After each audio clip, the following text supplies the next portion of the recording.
Senhor presidente, deputado Jânio Mendes, cidadãos que nos assistem pela TV Alerj, nos seguem pelas redes sociais, imprensa, trabalhadores desta casa. Senhor presidente, 2 temas me trazem a esta tribuna, tentarei abordá-los dentro do meu tempo. O primeiro deles, eu quero também repercutir o movimento dos profissionais da educação da rede municipal de Niterói. E quero fazê-lo de algumas formas. Primeiro, de saída, rejeitando e repudiando toda forma de violência por parte das forças públicas contra qualquer movimento social, contra qualquer manifestação. E por isso, a minha solidariedade ao jornalista Marcelo Almo e a profissionais da educação que ontem, em dado momento de sua manifestação, tiveram, por parte de um guarda municipal, uma abordagem violenta, inaceitável. A gente sabe que nessas manifestações, alguns manifestantes se alteram, ficam mais agitados, enfim, mas o Estado, o poder público, não tem esse direito. Não tem esse direito. Por isso, fazer aqui, em primeiro lugar, essa manifestação de solidariedade ao jornalista e, ao mesmo tempo, a profissionais da educação que tenham se sentido ou tenham efetivamente sofrido algum gesto de repressão física, spray de pimenta, empurrões, enfim. Isto é inaceitável por parte de qualquer força pública, por parte de qualquer agente público representante do Estado, seja na esfera federal, na esfera estadual ou na esfera municipal. Por isso, a Secretaria de Ordem Pública de Niterói, senhor presidente, agiu rápido, soltou uma nota repudiando a violência, condenando a violência, afastou o agente, de imediato afastou o agente e já acionou a Corregedoria da Guarda Municipal para que apure a fundo as responsabilidades por esse episódio. Por isso, essa primeira abordagem que quero fazer é para que a gente possa discutir o conteúdo do movimento. Hoje tem cerca de 300 profissionais de educação participando do movimento, paralisados, no universo de mais de 4.800 profissionais. Portanto, percentualmente, nem é um número expressivo, mas pouco importa. Isso não deve nos fazer desconsiderar a sua pauta, as suas reivindicações e a luta que estão travando. E quero dizer que na semana passada recebi aqui na Alerj o comando de greve, uma parte do comando de greve, conversamos na parte da noite, depois de uma sessão plenária. Eu tinha saído para uma agenda na Casa da Ciência, voltei à Assembleia para uma outra agenda, e nesse intervalo de tempo conversamos. Na sexta-feira, quando tomei conhecimento, assim que tomei conhecimento, estava numa audiência pública sobre o passe livre, intermunicipal. Assim que tomei conhecimento da ocupação do andar da Prefeitura em Niterói, na sexta ou na segunda, não sei se me confundo agora, de imediato entrei em contato com um dos dirigentes do CEP Niterói, me colocando à disposição para fazer a mediação. Entrei em contato com o prefeito Rodrigo Neves, que naquele dia mesmo acenou com uma proposta para uma agenda na terça-feira, mediante a suspensão da greve. Por que a proposta foi nesses termos? Porque, na verdade, o governo tem conversado com o CEP Niterói nesses anos todos.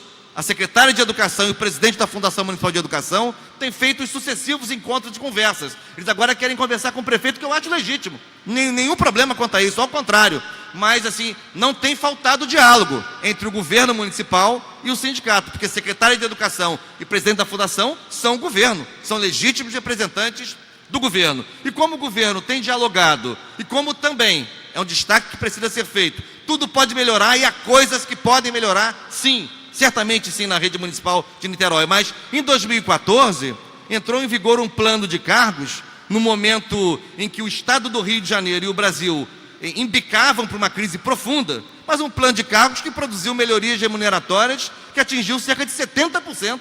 70% dos vencimentos, considerando o adicional transitório previsto no plano, considerando os aumentos percentuais para progressão por tempo de serviço, para progressão por titulação. Então, o governo certamente deve ter feito esse entendimento. Eu não estou mais no governo, mas dialogo com o governo o tempo todo, que havia lastro por parte do governo para fazer essa proposta de conversa com o prefeito, que seria na próxima terça-feira, salvo engano. e mediante a suspensão da greve. A Assembleia, um pouco mais de 200 profissionais, num placar de 120 a 90 aproximadamente, decidiu por não aceitar a proposta. Enfim, talvez tenha sido um erro estratégico, mas eu não estou aqui para avaliar a estratégia de movimento sindical. O movimento sindical tem autonomia para implementar e avaliar suas estratégias. Por isso, acho que esse é um momento de fortalecer e favorecer o diálogo. Tem alguns elementos da pauta que merecem sim ser aprofundados, alguns deles já estão sendo equacionados, como por exemplo, uma justíssima reivindicação para que fosse acertado um passivo referente ao pagamento de valores das progressões por tempo de serviço, que não vinham sendo pagos há algum tempo. Era preciso acertá-los, e isso já foi anunciado pela Prefeitura documentalmente, que será acertado. Há uma demanda, que eu acho que é um debate que deve ser feito, sobre a questão de 30 horas para as merendeiras, em função da natureza do trabalho que exercem. Enfim, muitas escolas já realizam na prática esse tipo de carga horária em função de acordos administrativos entre as direções e as merendeiras. Portanto, se as próprias escolas revelarem que isso é possível, não vejo por que não pensar em consagrar isso na lei. Reivindica-se também que o adicional transitório, que agora passa a ser incorporado ao vencimento dos profissionais, ativos e inativos, a partir do segundo semestre deste ano, há uma reivindicação para que ele seja incorporado na sua totalidade. Enfim, a Prefeitura vai ver as suas possibilidades orçamentárias sem fazer demagogia. O que eu acho aqui que é importante ressaltar é que qualquer que seja o número de manifestantes, isso não tira a legitimidade da manifestação. As forças públicas não devem, em momento algum, mesmo diante de provocação, de alguns manifestantes mais assim, exagerados na sua forma de se manifestar, a força pública não tem o direito de responder sob a mesma lógica. Por isso, acertada a decisão da CEOP de afastar o guarda, de condenar publicamente em nota oficial a violência, de acionar a Corregedoria da Guarda Municipal, e o nosso mandato permanece disposto a mediar o diálogo, a favorecer o diálogo. Há pautas que devem ser consideradas, portanto, mas ao mesmo tempo deve ser considerado um esforço que não é pequeno. Desde 2013, portanto, no intervalo de tempo de 5 anos, pouco mais de 5 anos, cerca de 20 novas escolas foram implementadas em Niterói, entre escolas construídas, escolas municipalizadas e escolas encampadas pela Prefeitura, ou seja, escolas que eram privadas e foram estatizadas. Esse não é um esforço pequeno, assim como também o esforço de, no primeiro ano do primeiro mandato, o prefeito Rodrigo Neves mandar para a Câmara uma mensagem mudando o plano de cargos, iniciando o seu primeiro mandato, num cenário difícil. Havia herdado um passivo forte da gestão anterior, teve que pagar o salário de dezembro em janeiro de 2013, de dezembro de 12 em janeiro de 2013, portanto, também é preciso levar em conta, por um lado, a pauta de reivindicações, é lógico, considerá-la, e eu digo aqui, qualquer que seja o tamanho do movimento, que é um movimento pequeno hoje na rede, mas qualquer que seja o tamanho, é preciso levar em conta o conteúdo das reivindicações, mas é preciso também levar em conta os esforços que o governo vem fazendo, destacando aqui a ampliação da rede física, ampliação de vagas para a população, para as famílias e crianças de Niterói, e também as melhorias remuneratórias tangíveis, objetivas, do plano de cargo que entrou em vigor em 1º de janeiro de 2014. O nosso mandato segue disposto a fazer a mediação, a favorecer o diálogo, a favorecer um ambiente de entendimento e de pactuações possíveis numa mesa de negociação. Uma professora que eu conheço me disse: mas Valdec, deputado, porque eu fiz uma nota a respeito disso no Facebook, a gente não aceitou a conversa com o prefeito, que a gente não tinha garantia de que ele aceitaria todas as nossas reivindicações. Ora, mas isso é do processo de negociação. Nenhum movimento reivindicatório, nenhum movimento sindical, quando em luta, quando paralisado, quando em greve, apresentando uma pauta, tem a priori a segurança de que todas as suas pautas serão atendidas. Isso é decorrência do processo de negociação. Portanto, fica aqui a minha manifestação em respeito à luta dos profissionais da educação, em respeito também aos avanços expressivos do governo Rodrigo Niterói na área de educação, condenando toda e qualquer forma de violência que atinja movimentos sociais, movimentos reivindicatórios em Niterói ou em qualquer lugar, e renovando a disposição do nosso mandato de ajudar na mediação, ajudar na construção do diálogo, no entendimento possível de ambas as partes.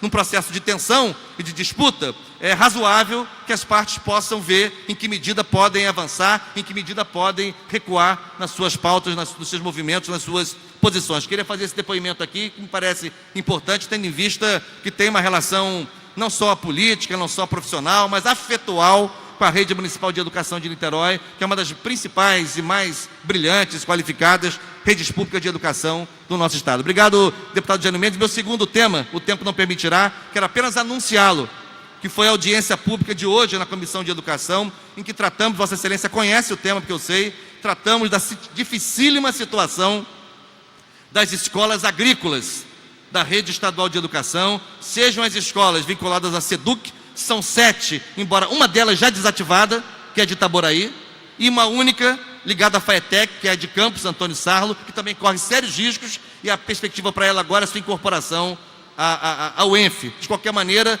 é um tema muito importante que eu vou desenvolver amanhã em função dos debates que fizemos hoje na Comissão de Educação. É preciso que tenha uma política, diretrizes de uma política para o ensino técnico agrícola no Rio de Janeiro, porque isso tem repercussões, deputado Jânio Mendes, concluo, sobre a permanência do jovem no campo. É preciso tratar da sucessão rural, deputado Osório. Se a gente não cuidar da sucessão rural, a gente não vai ter quem dê conta das produções, das pequenas, médias e grandes propriedades. Isso, em última instância, pode causar problemas para a segurança alimentar e nutricional da população fluminense. Voltarei a esse tema na sessão de amanhã. Muito obrigado.